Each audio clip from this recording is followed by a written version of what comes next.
essa semana a gente está começando a 8ª semana da nossa disciplina Lógica de Programação. Nós vamos trabalhar essa semana as práticas de programação em Python.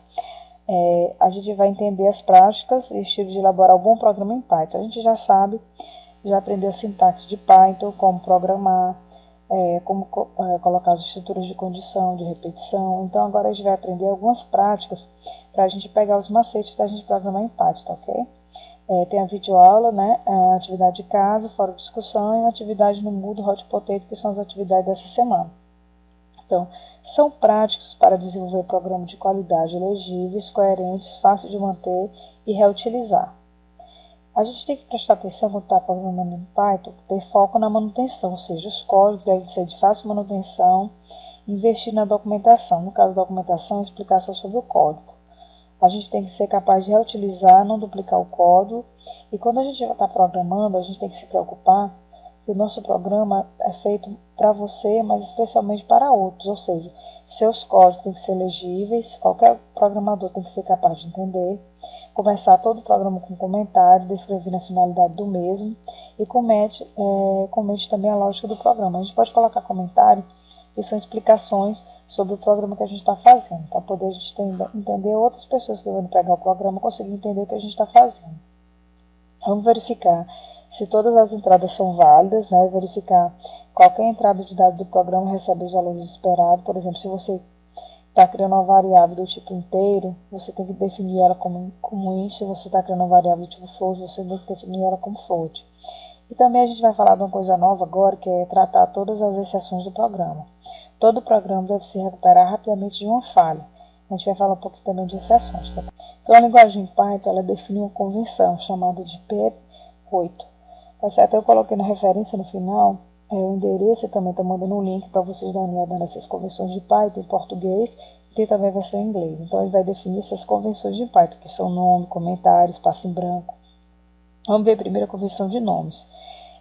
Python ele diz que um nome ele tem que ser sugestivo, né? Começar com letra minúscula, separar nomes compostos com underline ou a primeira letra inicial maiúscula. Então, isso aqui é uma convenção. O que é uma convenção? Isso aqui não são obrigatoriamente tem que ser dessa forma, mas é uma maneira de você tratar para você saber que você está usando as convenções que existem em Python. Então, o que é que a gente faz? Coloca sempre o nome que tem a ver com o programa que a gente está fazendo. No caso aqui, se for peso, então eu coloquei peso ideal. A primeira letra é minúscula, separar os nomes compostos com underline, observa aqui peso, underline ideal, ou então colocar também a próxima letra inicial maiúscula, peso, underline ideal, tá ok? Que são dois exemplos, com underline e sem underline. Outra prática de Python é indentação e comprimento da linha. Ó, indentação, que indentação é aquele espaço que a gente coloca depois que inicia um programa. Sempre você tem que deixar essa indentação, esse espaço em branco. A gente usa 2 espaços, não use tab. E evite o uso de 5 níveis de indentação. Tá? O comprimento da linha, no máximo, 72 caracteres, né? E podemos quebrar uma linha muito longa com a barra. Tá certo? Então, isso aqui são as convenções de Python. O espaço em branco que eu estava falando, ó. A gente não deve deixar esses espaços em branco. O correto é diminuir o máximo possível esses espaços em branco. Tá? E também a gente não tem que colocar o texto nesse mesmo depois dos 2 pontos. Isso aqui está errado. A gente tem que quebrar a linha e começar aqui embaixo, tá ok? Não use espaço em branco imediatamente antes de abrir um parênteses. Então, aqui, ó, abre o parênteses, não dá espaço em branco, tem que ser junto, tá? Não coloque espaço em branco dentro de parênteses, colchete ou chave. Então, aqui, ó, esses espaços aqui, espaço notas, parênteses, deu espaço aqui nos parênteses, aqui nos colchetes. Então, a gente não deve fazer isso, ó, tá tudo com espaço, tá tudo errado. O correto é assim, tudo juntinho, ó. Tá? Tem que ter espaço aqui só depois da vírgula. Não coloque espaço em branco imediatamente antes de uma vírgula ou 2 pontos. 2 pontos, ó, tá errado, porque você colocou um espaço aqui, ó, x, vírgula, botou vírgula.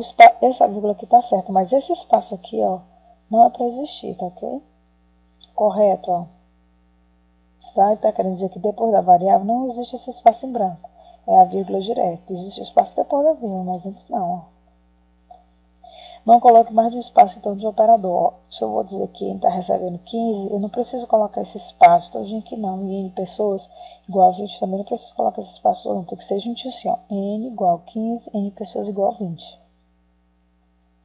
Não compare valores booleano com true ou falso. Ó.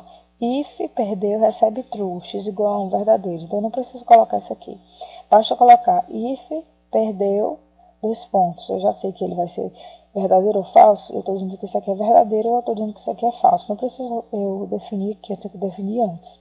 Escrevemos um código que chama e trata os erros em tempo de execução. Execute esses passos, se algum problema ocorrer, manipule-os dessa forma. Essa abordagem elimina a necessidade de fazer a verificação explícita em cada passo do algoritmo. Então, isso é exceção.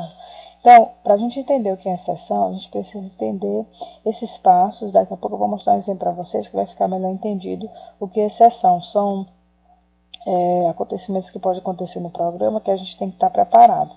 Por exemplo, no programa da média da turma, poderíamos usar a estrutura de decisão para evitar a entrada de números nulos, evitando assim o erro de tempo de execução.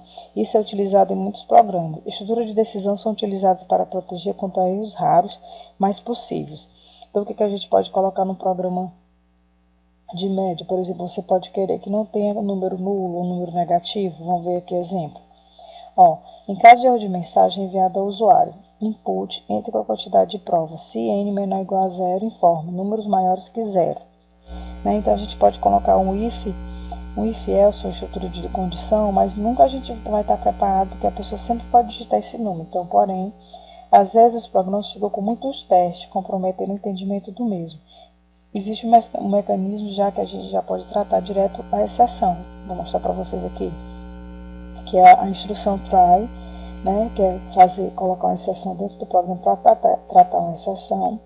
A gente utiliza try, o corpo, except, o nome do erro e o tratamento. Então, ó, quando o Python encontra a instrução try, ele tenta executar as instruções dentro do corpo. Se não houver erro, o controle passa para a próxima instrução, try except. Então, vamos ver aqui. Aqui que eu estava falando para vocês, ó. Um programa que calcula a média da turma e ilustra o tratamento de exceção para as entradas de dados. Então, entra com a quantidade de prova, né? Se você colocar um número negativo, se você colocar aqui, ó, no N, o número negativo, ele vem direto para cá, ó, exception, zero, division, erro, né? Você digite valores maiores que zero. Então, você não pode digitar número negativo aqui nesse caso. A quantidade de prova não pode ser negativa. Você poderia colocar um if, else, mas só que esse aqui já trata direto a sua exceção. Outro exemplo aqui, não poderia digitar valores que não sejam inteiros, né? Por exemplo, a pessoa pode querer digitar a quantidade de prova 2.5. Então, se o n for 2.5, que seria um valor fracionário, ele vai vir para cá, ó, exception, valor erro. Digite valores inteiros e continue no programa, tá ok? Então, pessoal, o tratamento de exceção é para a gente não ficar colocando if, else muito. A gente já pode tratar a exceção diretamente aqui, tá? Porque tem que digitar valores maiores que zero, o i, e porque tem que digitar valores inteiros, tá ok? Então, esse aqui são exemplos de tratamento de exceção. Normalmente, aqui as últimas dicas de programação. Há mais de uma maneira de resolver um problema, né? Quando a gente estiver fazendo um programa, não se apresse para codificar a primeira ideia que saltar para fora da sua cabeça. Pense sobre o projeto e pergunte se há uma melhor maneira de abordar o problema. Sua tarefa é encontrar um algoritmo correto. Depois disso, os princípios de clareza, simplicidade, eficiência, escalabilidade e elegância são resolvidos, tá ok? Se você quiser saber mais informações sobre as convenções de Python, eu coloquei o link que tem a tradução da convenção. A convenção é toda em inglês, né? Esse guia aqui, Style Guia for Python Code, que é o guia do código Python, e tem a tradução que eu estou mandando como link para vocês darem uma olhada, né? Que está tudo traduzido de todas as convenções de boas práticas em Python, ok? Vamos fazer nossa atividade de casa que está bastante prática e pegar mais, vamos dizer assim, pegar mais prática, né? Programar mais em Python, ok? Até a próxima.